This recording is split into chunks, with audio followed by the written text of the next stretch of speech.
সব চলে যায়। তারপরে তাদের শিক্ষা বিপদের সময়, তাতে তাদের জীবনের সংগ্রাম। আমরা এই শীতের সময়টাতে যতটা সুন্দর দেখি, বর্ষাকালে ঠিক ততটুকুই ভয়াবহ রূপ ধারণ করে, কারণ চতুর্দিকে থই থই করে পানি। সেই পানির মধ্যে তারা শেষ পর্যন্ত চেষ্টা করে টিকে থাকার জন্য। কেউ পারে, কেউ অন্য জায়গায় যে আশ্রয় গড়ে।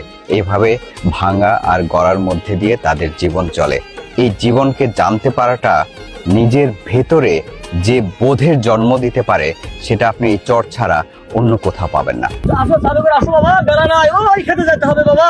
ওটা তো ভুট্টা খাওয়া শেষ করে ফেলতেছে বাবা, ওষুধ দিতে হবে। চালু করে আসো বাবা, আসো আসো বাবা, চালু করে আসো। আমার নেই, আমি 5 বার বাড়ি ভাঙছি, নদী ভেঙে গেলে তো উপায় নাই ভাই। তখন তো আবার যে দেখি যেখানে না ভালো জায়গা, উঁচু জায়গা, ফির সেখানে যেন বাড়ি করি, আবার সে জায়গা নদী ধরে ভেঙে যায়। বর্ষাকালে আমার কাছে নৌকা নিয়ে যেতে হয়। হয়তো এই গ্রামে একজন, সবার তো নৌকা থাকে না, সবাই নৌকা বান্ধার মতো তৌফিক নাই। তো যার হাতে নৌকা আছে তার নৌকাটা আমরা ভাড়া করে নিয়ে যাই আমাদের হাট বাজার করে আসি, এবং পোলাপানকে স্কুলের দেবতাই, এবং যদি কোনো রুগী অসুস্থ কেউ হয় তাকে নিয়ে সে নৌকা করে আমরা ওই বগুড়া মেডিকেলে নিয়ে যাওয়া লাগে, ওই সারেগান্ধি নেওয়া লাগে। আমাদের এই এলাকায় একটা ভালো একটা হাই স্কুল নাই, আমাদের এখানে একটা হাসপাতাল নাই। বর্ষা মাসে আমাদের একটা মানুষ যদি মারা যায়, আমরা মাটি দেওয়ার দাফন করার মতো আমাদের জায়গা নেই। এই তো ভাই আমাদের কষ্টের জীবন। পাকুল্লা এখান থেকে 3 মাইল দূরে পাকুল্লার স্কুল, সেখানে যায় আমাদের বাচ্চারা লেখাপড়া করে ভাই। বর্ষাকালে স্কুল যেতে পারে না, যদি নৌকা ফেল করে তাই স্কুল যাওয়া শেষ।